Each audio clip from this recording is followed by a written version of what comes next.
السلام علیکم ورحمۃ اللہ وبرکاتہ، الحمد للہ والصلاۃ والسلام علی رسول اللہ، اما بعد۔ پیج نمبر 861 پہ ہم تھے اور فَإِن قَالَ یہاں سے ہم نے انشاءاللہ پڑھنا تھا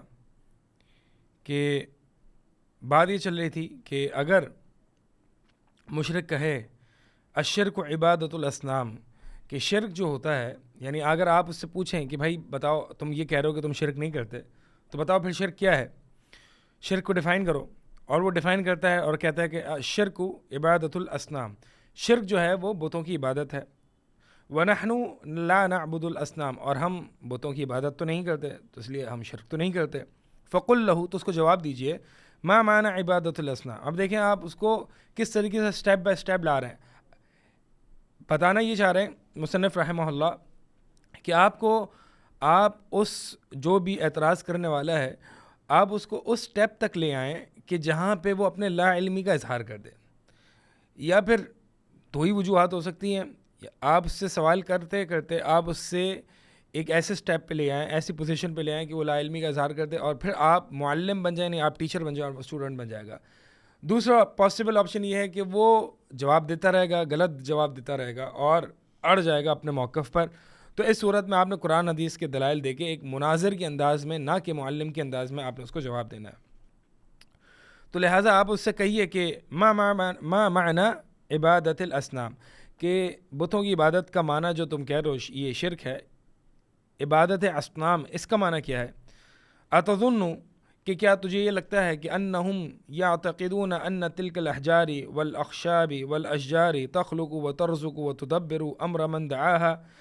یعنی آپ یہ کہہ رہے ہیں مشرک سے، کلمہ گو مشرک سے، کہ کیا تمہیں یہ لگتا ہے کہ یہ بتوں کی عبادت جو مشرکین مکہ کیا کرتے تھے، کیا وہ ان کا عقیدہ یہ تھا کہ یہ پتھروں میں اور یہ درختوں میں، یہ درخت جو ہیں یہ ان پتھروں نے پیدا کیا ہے، یہی رزق دیتے ہیں، یہی امور کی تدبیر کرتے ہیں جن کو مشرکین مکہ پکارتے تھے؟ فہذا یکذبہ القرآن، اگر یہ معاملہ ہے تو پھر تو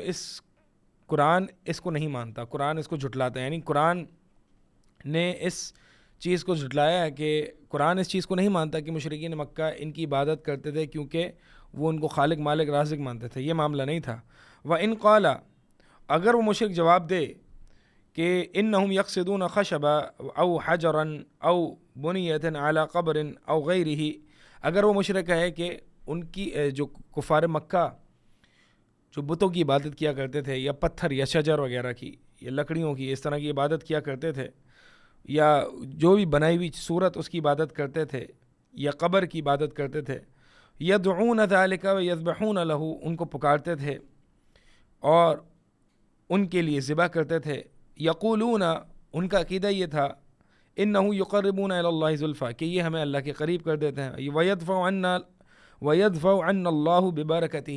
اور اللہ تعالیٰ ان کی برکات سے ہم سے بہت ساری مصیبت ٹال دیتا ہے، ویعطینا ببرکتہ، اور اللہ تعالیٰ ہمیں نوازتا ہے ان کے طفیل اور ان کی بدولت۔ تو اب یعنی آپ نے اس سے سوال کیا کہ بھئی شرک کیا ہے، وہ کہہ رہے ہیں کہ شرک جو ہے وہ عبادت اسنام ہے۔ پھر آپ پوچھتے ہیں عبادت اسنام کیا ہے، بتوں کی عبادت کیا ہے؟ اگر وہ کہتے ہیں کہ بتوں کی عبادت جو ہے وہ بتوں کی عبادت یہ ہے کہ بتوں کو خدا ماننا اور بتوں کو خالق مالک رازق ماننا، اگر وہ یہ جواب دے تو پھر آپ اس کو کہیں کہ بھائی قرآن تو اس کی نفی کرتا ہے۔ اگر وہ یہ جواب دیں کہ یہ بتوں کی جو عبادت کیا کرتے تھے،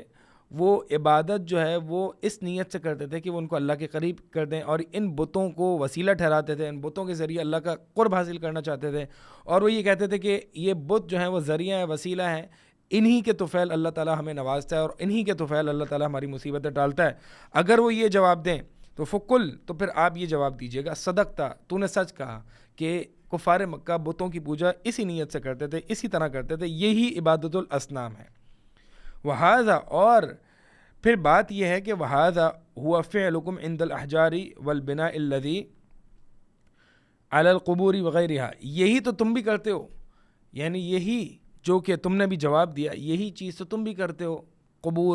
قبر کے پاس جا کے صاحب قبر کے ساتھ، اور جو بنا ہے جو کہ تم نے عمارتیں قائم کی ہوئی ہیں قبر پرستی کے لیے، قبر پر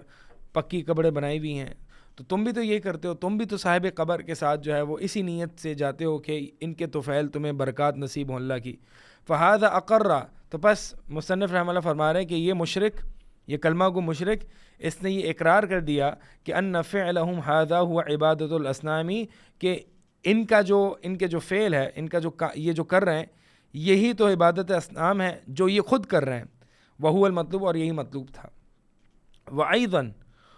وَأَيْضًا اور یہ بھی جواب دیجئے،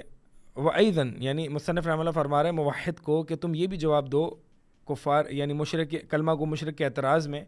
کہ وَأَيْضًا اور یہ بھی کہ قَوْلُكَ الشِّرْكُ عِبَادَةُ الْأَصْنَامِ، کہ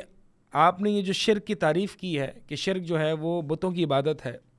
حل مرادک، کیا تیری مراد ان الشرک مخصوص بہذا، کیا تیری مراد یہ ہے کہ شرک صرف عبادت اصنام، بتوں کی عبادت سے ہی خاص ہے؟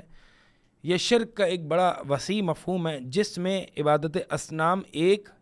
شرک کا ایک فرد ہے، یعنی شرک ایک کمپریہنسو ٹرم ہے جس میں عبادت الاصنام جو ہے وہ داخل ہے، یہ مراد ہے۔ وَأَنَّ الْاعْتِمَادَ عَلَى الصَّالِحِينَ وَدُعَاءَهُمْ لَا يَدْخُلُ فِي ذَلِكَ، یعنی کیا شرک ہے، یعنی تیری مراد یہ ہے کہ شرک ہے ہی بتوں کی عبادت، یا پھر اس میں صالحین پر بھروسہ کرنا، نیک لوگوں پر، انبیاء علیہم السلام، اور ان کی طرف رجوع کرنا مصیبتوں میں اور ان کو پکارنا، یہ سب داخل نہیں ہوتا؟ ان سے سوال کیجئے۔ اگر وہ کہے گا نہیں یہ سب داخل نہیں ہوتا، یعنی نیک لوگوں کو پکارنا یہ شرک میں داخل نہیں ہوتا، تو فہذا یردہ ما ذکر اللہ تعالی فی کتابہ، تو اس چیز کا رد اللہ تعالیٰ کی کتاب کرتی، یعنی اللہ تعالیٰ کی کتاب یعنی قرآن جو ہے وہ اس چیز کے نفی کرتی ہے۔ کس چیز کی نفی؟ کہ شرک صرف عبادت الاصنام ہے، بلکہ قرآن نے شرک کے کئی اقسام کو گنوایا ہے۔ قرآن نے اللہ کا بیٹا قرار دینے کو بھی شرک کہا ہے، غیر اللہ سے دعا کرنے کو بھی شرک کہا ہے، غیر اللہ کو پکارنے کو بھی شرک کہا ہے، اور اسی طرح جو ہے وہ حاجت روائی کو بھی شرک کہا ہے، اور بتوں کی عبادت کو بھی شرک ہے۔ تو قرآن نے سب کو شرک ہے، تو قرآن تو نفی کرتا ہے، تو شرک جو ہے وہ صرف عبادت الاصنام میں ریسٹرکٹڈ یا محصور نہیں ہے۔ تو فہذا یردہ ما ذکر اللہ تعالیٰ فی کتابہ، یہ رد یعنی یہ نفی کرتا ہے جو اللہ تعالیٰ نے قرآن میں اپنی ذکر کیا ہے، من کفر من تعلق علی الملائکۃ او عیسیٰ او الصالحین، یعنی قرآن میں اللہ تعالیٰ نے جو ذکر کیا ہے ان لوگوں کے کفر کا جو اپنا تعلق قائم کرتے ہیں، تعلق یعنی عبادت والا تعلق قائم کرتے ہیں ملائکہ سے، عیسیٰ علیہ السلام سے یا نیک لوگوں سے۔ تو یہ اس پہ قرآن آیات وغیرہ گزر چکی ہیں کہ مشرکین مکہ جو ہیں وہ صرف بتوں کی عبادت نہیں کیا کرتے تھے بلکہ نیک لوگوں کی عبادت اور ملائکہ کی عبادت بھی کیا کرتے تھے۔ اسی طرح نصارہ جو ہیں وہ عیسیٰ علیہ السلام کی عبادت کرتے تھے، تو ان سب کو قرآن نے شرک کہا ہے۔ فلا بد ان یقر لک ان من اشرک فی عبادت اللہ، تو لازمی طور پر یہ کلمہ گو مشرک یہ اقرار کرے گا تیرے سامنے کہ ان من اشرک، کہ جو شخص شرک کرے گا فی عبادت اللہ احدا، اللہ کی عبادت میں کسی کو بھی، من الصالحین چاہے وہ نیک لوگوں میں سے ہو، فہو الشرک المذکور فی القرآن، تو وہی وہ شرک ہے جو قرآن میں مذکور ہے، وہذا هو المطلوب، اور یہی مطلوب ہے۔ یعنی کلمہ گو مشرک اقرار کرے گا کہ ہاں جو مشرکین مکہ تھے وہ نیک لوگوں کو بھی پکارتے تھے، جب اس نے اقرار کر دیا تو یہ مطلوب ہے۔ اس کا مطلب یہ ہے کہ شرک صرف عبادت اصنام نہیں بلکہ صالحین کو پکارنا، ان کے نام پہ نظر و نیاز کرنا، یہ بھی شرک میں داخل ہے۔ وسر المسئلہ، اب یہاں سے مصنف رحمہ اللہ دوبارہ سے اس سوال جواب جو کہ ابھی ہوا، یعنی ایک شبہ وارد ہوا اور پھر موحد نے جواب دیا، اس کو دوبارہ سے صحیح طریقے سے اختصار اور اجمالاً اچھے طریقے سے اس کو ذکر کریں گے، اصولی طریقے سے، اسی لیے فرمایا وسر المسئلہ، سر المسئلہ یعنی اصل المسئلہ، یعنی اصل بات ہی ہے، اصل بات سمجھ، یعنی اس پورے جو کانورزیشن جو ابھی ذکر ہوئی، ایک معرض، ایک معترض، اعتراض کرنے والا اور ایک موحد کے درمیان یہ جو بات چیت ہوئی، اس پوری ڈسکشن کا اصل جو مسئلہ ہے، اصل مسئلہ اس کو سمجھیے، یعنی روٹ پرابلم وہ کیا ہے؟ انہ اذا قال، کہ بے شک جب یہ مشرک کہتا ہے کہ انا لا اشرک باللہ شیئا، کہ میں اللہ کے ساتھ کسی کو شریک نہیں ٹھہراتا،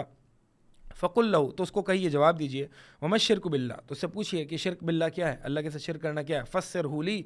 مجھے ذرا تفصیل سے بتائیے، فسرہ لی یعنی تفسیر کیجئے، اس کی وضاحت کیجئے۔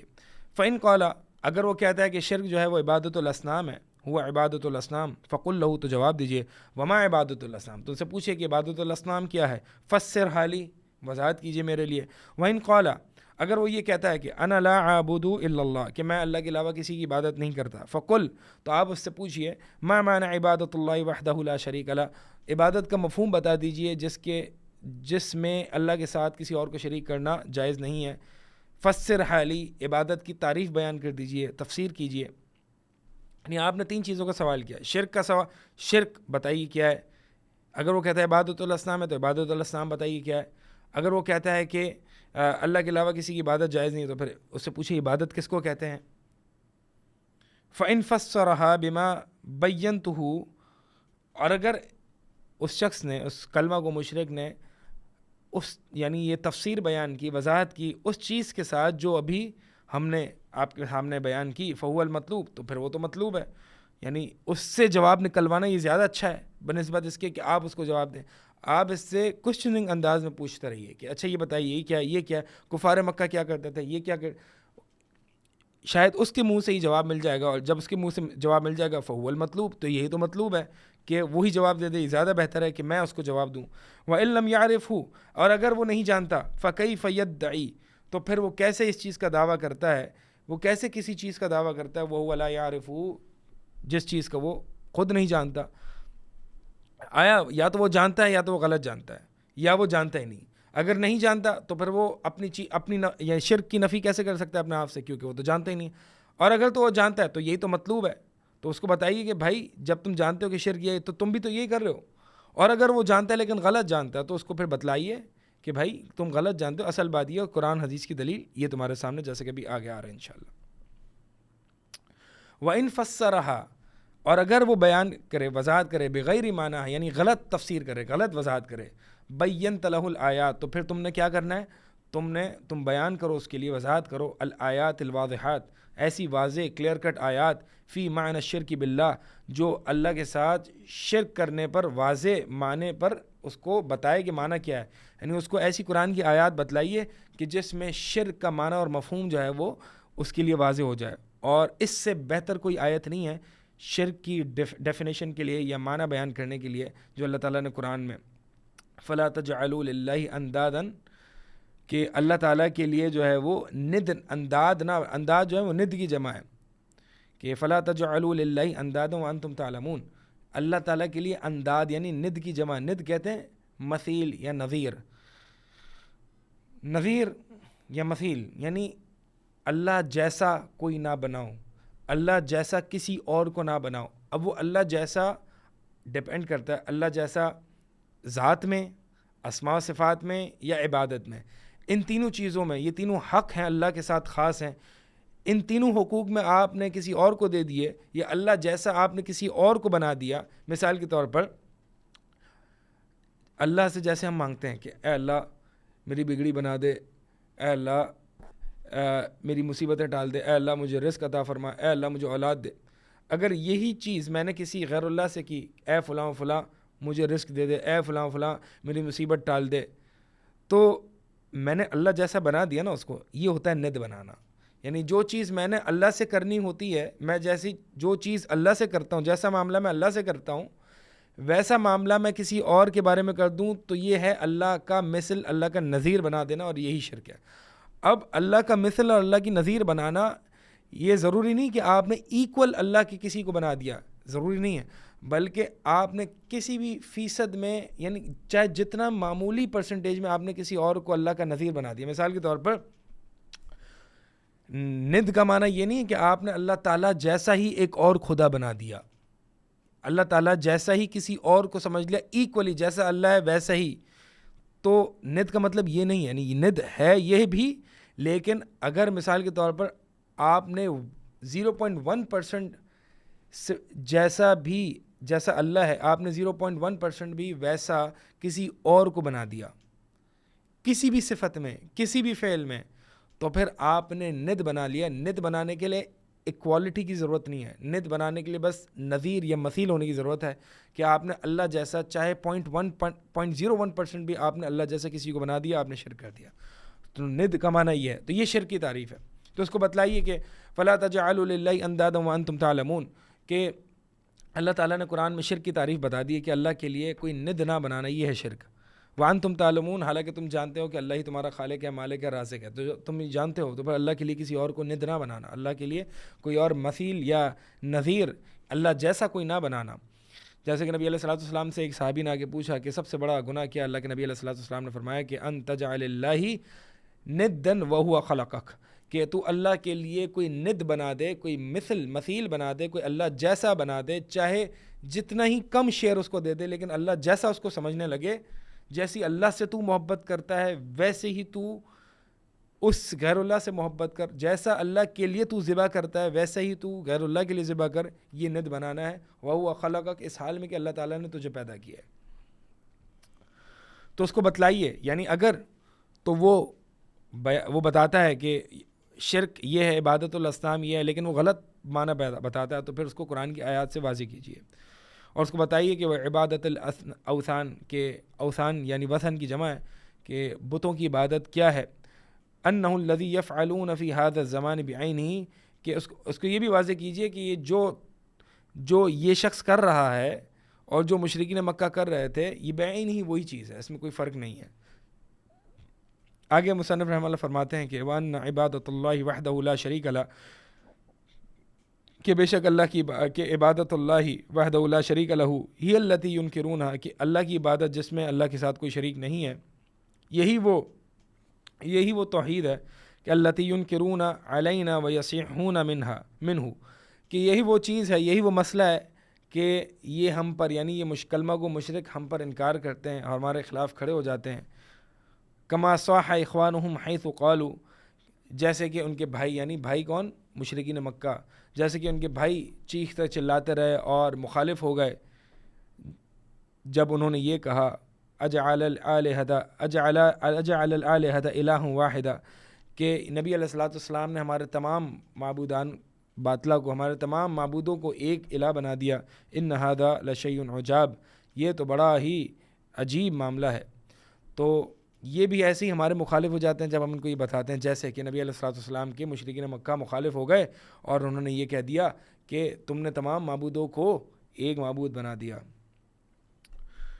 اس کے بعد جو ہے وہ مصنف رحمہ اللہ فَإِنْ قَالَ سے اگلا ایک شبہ کا اعتراض ذکر کرتے ہیں، ایک شبہ یا اعتراض ذکر کرتے ہیں، انشاءاللہ ہم اگلے ایپیسوڈ میں ذکر کریں گے۔ اقول قولی ھذا استغفر اللہ لی ولکم۔